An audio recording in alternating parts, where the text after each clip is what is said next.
Hey guys, what's up? I'm here to talk about the new film from Dayton-based independent filmmaker Henrik Kuto. Now, for those of you who don't know, I've been following his career for quite a bit. Henrik's a really nice guy. I've met him multiple times at conventions. Very nice, charismatic guy. One of the nicest independent filmmakers I've ever met, honestly. But I'm not reviewing him as a person. I'm reviewing his newest film, Devil's Trail. Now, like his last horror film, which was Amityville No Escape, this is a found footage film, but this one is about a film crew, well, not a film crew, but essentially two survivalists attempting to survive out in the wilderness of the New Jersey Pine Barrens for 21 days, only to find out that these Pine Barrens are home to the legendary Jersey Devil. Now, for those of you who are unfamiliar with the Jersey Devil kind of cryptid mythos, essentially the gist of what the Jersey Devil is a woman had 12 children and she cursed her 13th child and said, "May it be born a devil," and then it was born completely normal, and then it transformed into a horrific demon and killed everybody that was essentially in the room. There's also another version of the story where the woman was a witch and the father of this baby was actually the devil himself.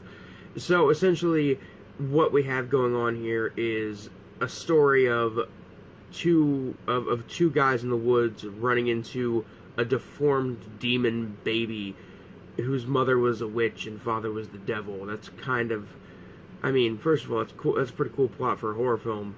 Second, just the mythos behind this cryptid is actually very cool. I actually didn't know anything about it going in, so I did a bit of research myself. And upon finding that out, I actually think that this is a pretty cool idea. Pretty cool, like, setup for something like a horror film. And I'm happy somebody finally did it. So, these guys go out into the woods.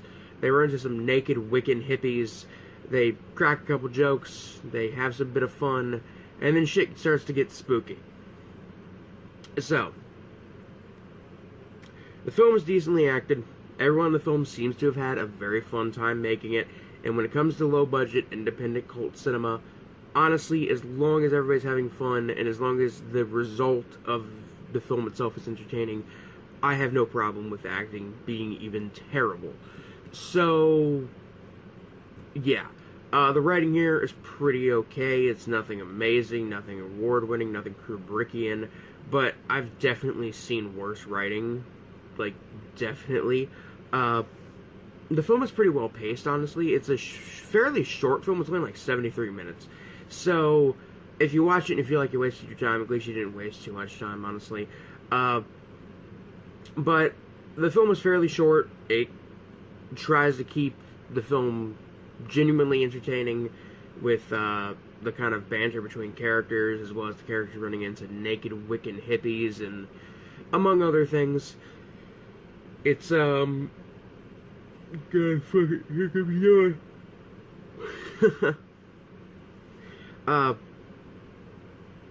But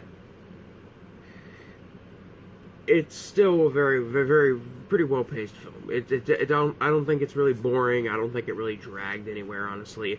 As for the film's tone, it definitely is serious throughout, but with the kind of actors' performances combined with just like the overall kind of cheesy nature of the production, or low budget nature of the production, it honestly makes the film a little bit kind of goofy feeling. It doesn't feel super serious. Like, it's serious, but it's not like deadly serious. It's not like, I'm gonna make another Kubrickian reference, but it's not like The Shining level of serious, but it's still fairly serious.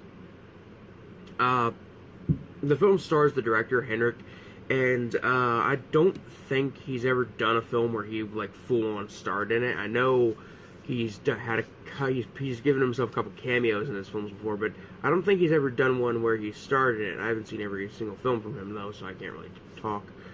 But he's just as charismatic and he's just as like charismatic in the film as he is in real life. So that's really cool. That's really cool. Honestly, overall, this movie is really fun. It is good fucking. I really shouldn't have like stayed up until 3 a.m. watching this movie and then wake myself up at like 8 to record a review, but I'm regretting it. But yeah. It's a really fun movie overall. It's entertaining. I had fun with it. If you're a fan of found footage, if you're a fan of Henrik's other films, this one's worth a look. It's not a perfect film, mind you. It has its problems. It's low budget production, as all low budget productions do. They have problems. Shit, I don't know what else to say.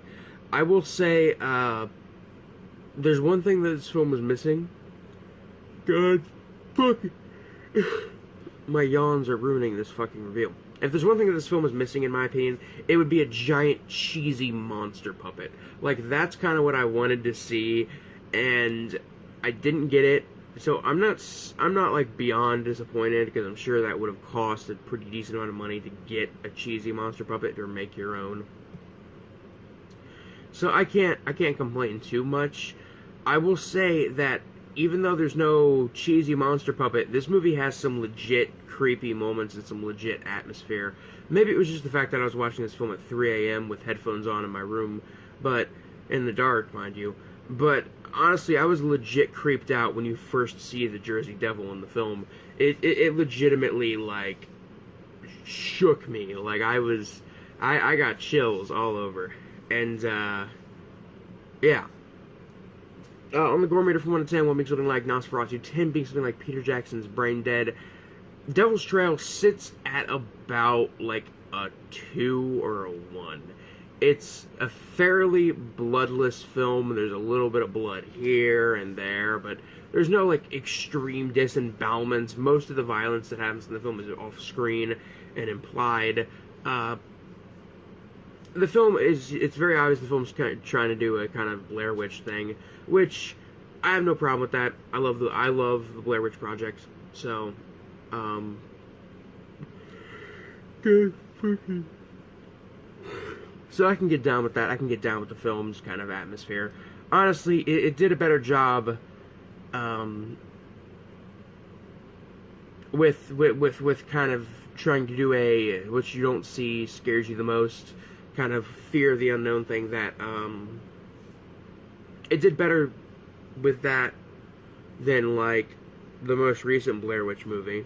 Like, this was definitely better than the most recent Blair Witch movie, which was a fairly big budget film. I will say this is not Hirokuto's best film, but it isn't his worst.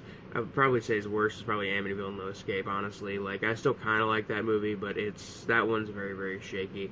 But this is for sure his, like, absolute creepiest film. Again, maybe it's just the fact that I watched this at 3 a.m., but I don't know. It kind of got to me for a bit there, and, for that, I will give as much credit as I can give. I'm going to go ahead and give this one a 3.5 out of 5. I'm going to go ahead and say right now, this is probably going to make my list of, like, my top 20-something of the year, because of horror films of the year. I know right now the list is at, like, 23, so this is probably going to make it in there, most likely. Most definitely, honestly. But anyway, guys, that is all for this review. This is Biscuit Boo Horror Reviews, signing off. Peace.